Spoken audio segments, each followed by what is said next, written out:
In 2006, Universal Pictures announced the signing of Pavel Pronevsky to helm a new horror movie for the studio that invented the genre. Pavel had already made a name for himself in his native country of Slovakia with his controversial film, The Widow's Eye.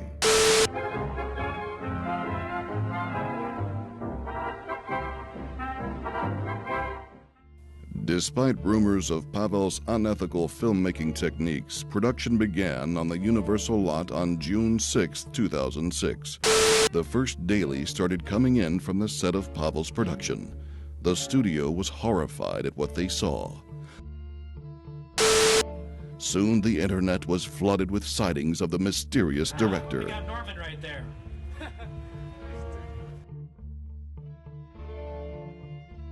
A few weeks later, this tape arrived at Universal Pictures, addressed to the head of production. It's a shame you did not share my vision, but I cannot let you kill my masterpiece. It must continue, and it will.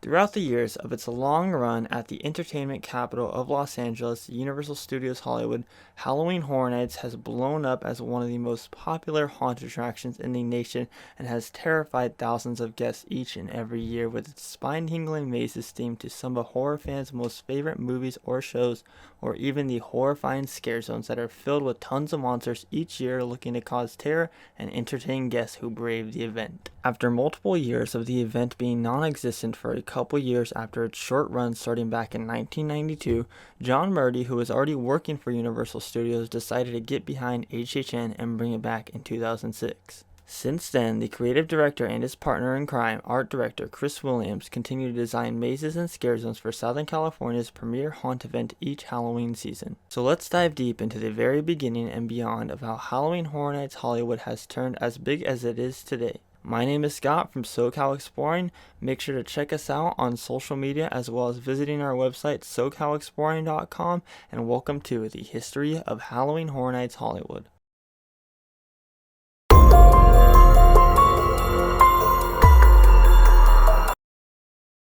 Back in 1991, Hollywood's sister park Universal Studios Florida was getting ready for its haunt event, Fright Nights, which featured one maze and ran 3 nights.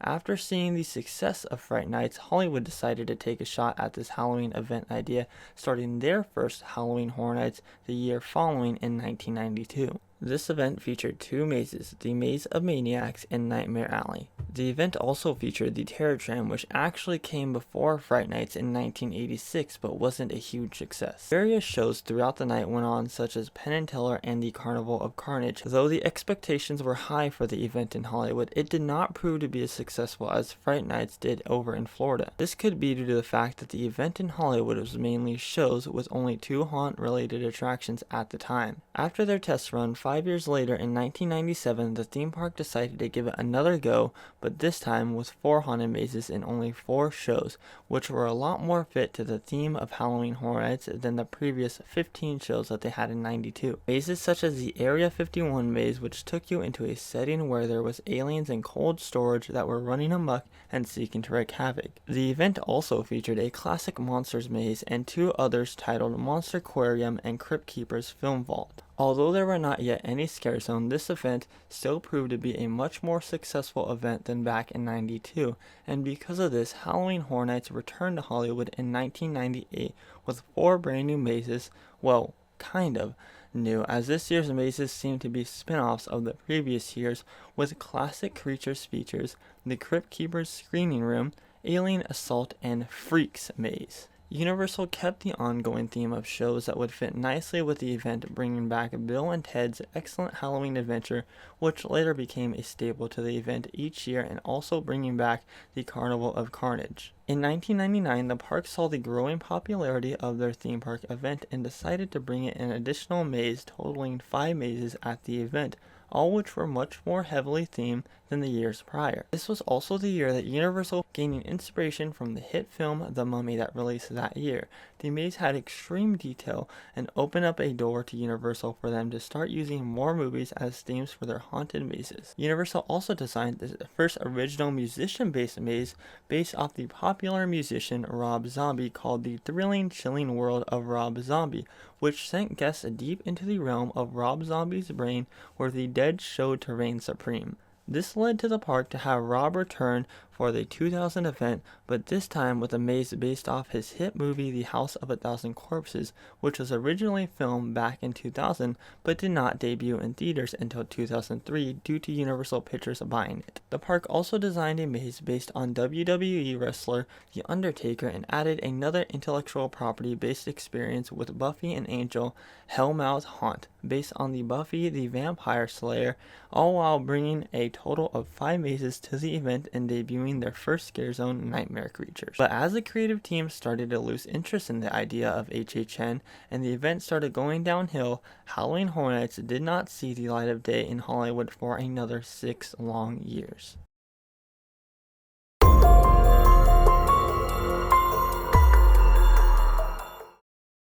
After its 6-year hiatus, it was announced that Halloween Horror Nights would be returning to Hollywood, but this time with John Birdie, a horror lover who worked on projects such as the Revenge of the Mummy ride, the indoor roller coaster down in the lower lot based on the 1999 film. The creative director looked to revamp HHN and design the event to have more theming and detail with the help of art director Chris Williams. In 2006, however, we only saw 2 haunted mazes, but had the Terror Tram idea back and a total of 5 specifically themed scare zones. But this year was the year that Hollywood brought something that they had never had at their event before.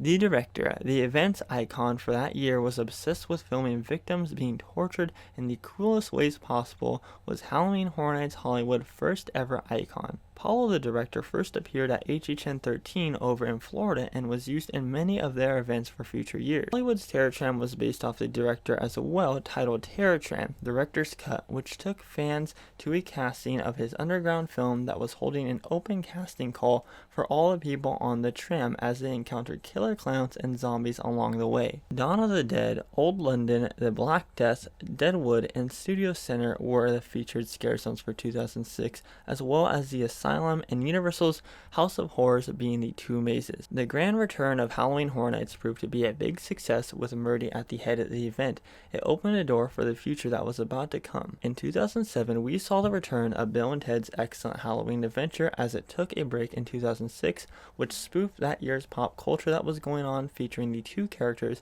Bill and Ted, from the 1989 film Bill and Ted's Excellent Adventure. Jack the Clown, the headmaster of the Carnival of Carnage and main icon over at the Orlando event, was the icon for this year's Hollywood event, continuing the icon theme that HHN had established. This was also the year that 3 horror icons, Freddy, Jason, and Leatherface, had their own standalone mazes at the park. Scare zones also kept the same trend of a specific theme, with the Terror Tram featuring characters from movies like Killer Clowns from Outer Space and Texas Chainsaw Massacre. On the Terror Tram is where we can also encounter Jack in the tram pickup area with his dreadful Carnival of Carnage. Slaughter World 2, which was a sequel to the 2006 show, also returned, showcasing its death-defying stunts and adult humor for the event. This particular show was located in the Waterworld Arena. Halloween Horror Nights 2008 marked the return of Freddy Krueger as this year's icon and sequels to all 3 of Jason, Leatherface, and Freddy's mazes the previous year. The park's year-round attraction, the House of Horrors, received a new theme based on the newest Universal hit film,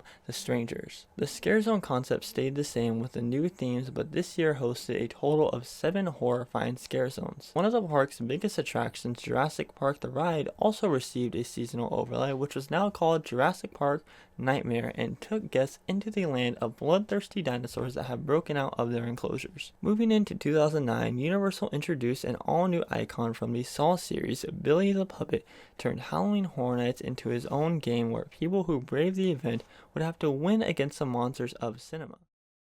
I want to play a game. It will be like finding a needle in a haystack. Saw also had its own standalone maze located in the Mummy Queue, as well as Halloween, The Life and Crime of Michael Myers in the Wild West Arena, My Bloody Valentine, Be Mine Forever in the Shrek 4D queue, and in the House of Horrors was Chucky's Funhouse. The event cut back to only 2 shows, cutting one of the fan favorites in 2008, Chucky's Insult Emporium, where Chucky would come out and insult the people standing around his stage. 2010 was the first year that Hollywood abandoned the whole icon idea and instead used a tagline as promotion, "Fear what fear fears the most." Saw returned for another year, as well as the Nightmare on Elm Street and Friday the 13th franchises, all in standalone mazes. All while Castle of the Undead took over the House of Horrors as a maze themed to ghoulish vampires, and this year also featured HHN Hollywood's first ever 3D maze, which was based off of House of a Thousand Corpses. The concept of a 3D based maze is the walls and sets are painted vividly and lit with black light to give guests the feeling that certain things are jumping out at them.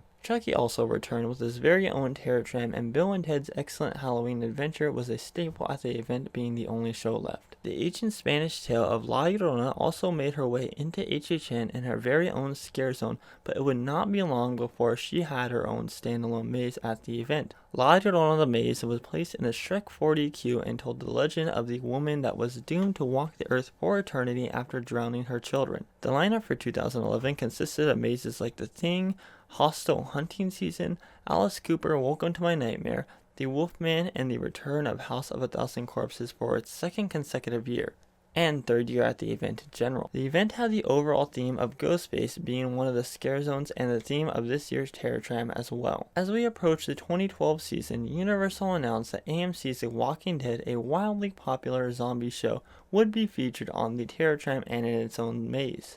During 2012, we also saw the return of La Llorona, which still is hands down one of my favorite mazes of all time, Silent Hill, Texas Chainsaw Massacre, The Saw is the Law, Universal Monsters Remix, which was just a maze filled with EDM music and the classic Universal Monsters, and musician Alice Cooper also had his second maze, Alice Cooper Goes to Hell, which was a 3D experience for that year. The very center of hell.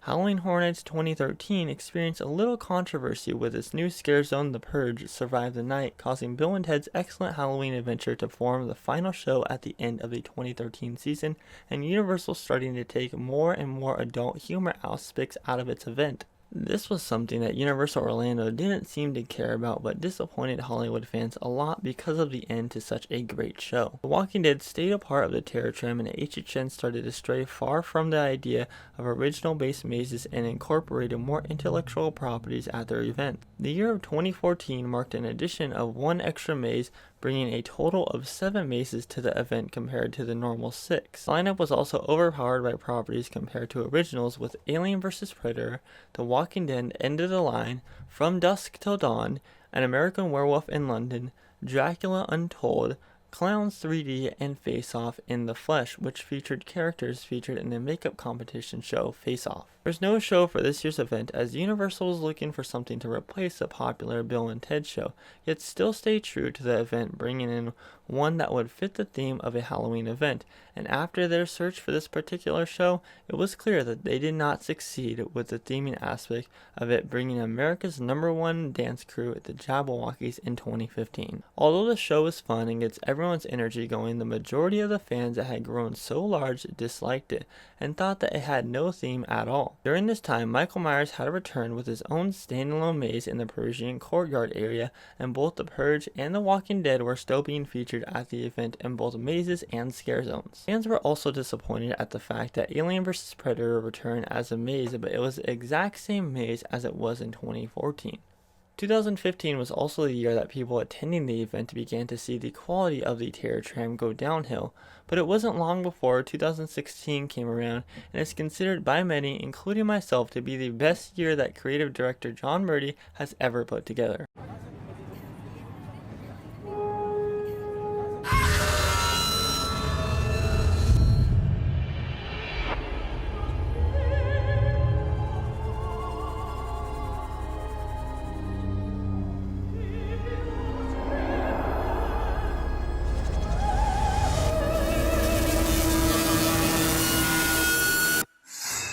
face horror beyond your wildest screams. Universal Studios Halloween Horror Nights. Maze is like American Horror Story based off the seasons of Murder House, Freak Show, and Hotel, Halloween, Hell Comes to Haddonfield, Krampus based off the movie that explores the Dark Santa, Freddy vs. Jason, The Return of Texas Chainsaw Massacre, and what is considered the scariest horror film of all time, The Exorcist. The lineup of 2016 was hands down the best lineup that HHN Hollywood has had, and each and every maze featured extreme detail that stayed true to all the movies and shows that they were based off of. The Purge also took over the whole event, with every scare zone being themed to the popular Purge films. The whole event was a huge success and grew the fan base incredibly, but it wasn't long before we saw the downfall of Halloween Horror Nights Hollywood 2017.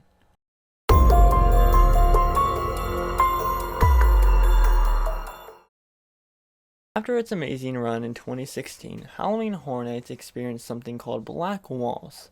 Now, even though the lineup for this year's had the potential to be just as great as 2016's, it did not live up to the expectations. In each maze, John Murdy uses a black wall to transition into a different scene more smoothly, but in each of the mazes of 2017, there were way more than just a couple black walls. Fans began to post negative reviews online as they were not happy with the quality that they received. The Shining Maze, which was based off of Stanley Kubrick's film, was a frontrunner of the community's favorite for that year, while Ash vs. Evil Dead was set at dead last on most people's lists due to the lack of detail in the maze and consistency of black walls. An original idea with horror icons Freddy, Jason, and Leatherface was designed as the Titans of Terror maze and was also featured as the theme of this year's Terror Tram. And I guess in a way they could have been seen as the icons for that year, again as the Titans of Terror title was everywhere between advertisements and merchandise. Murdy took all of this negative feedback as leverage and announced some big properties for this past year's 2018 Halloween Horror Nights Hollywood, announcing early before the season that Netflix's Stranger Things would be coming as a maze and Universal Classic Monsters would be featured as well. Fans started to hope that 2018 would be a lot different than 2017.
True fear comes from within.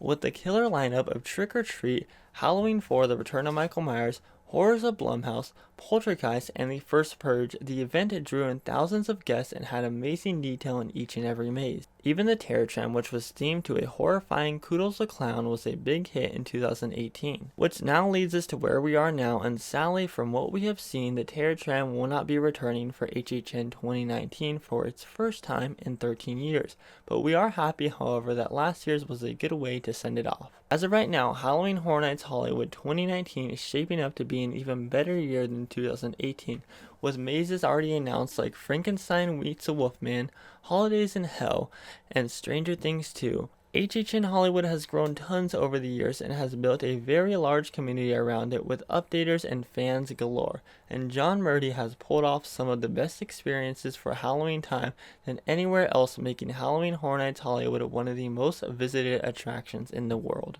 And that concludes the history of Halloween Horror Nights Hollywood. We hope you all enjoyed watching this as much as we loved creating it, so do us a favor and check us out on social media at SoCal Exploring Media on Instagram and at SoCal SoCal Exploring on Twitter. And if you want to see all things HHN related and theme park related, make sure to click that subscribe button with bell notifications on to never miss when we upload a new video. Lastly, make sure to visit our website, SoCalExploring.com, for more detailed information about theme parks and haunted attraction news. That does it for this one. I have been Scott, and you have been watching SoCal Exploring. Positivity is key, and most importantly, remember to keep exploring. Peace.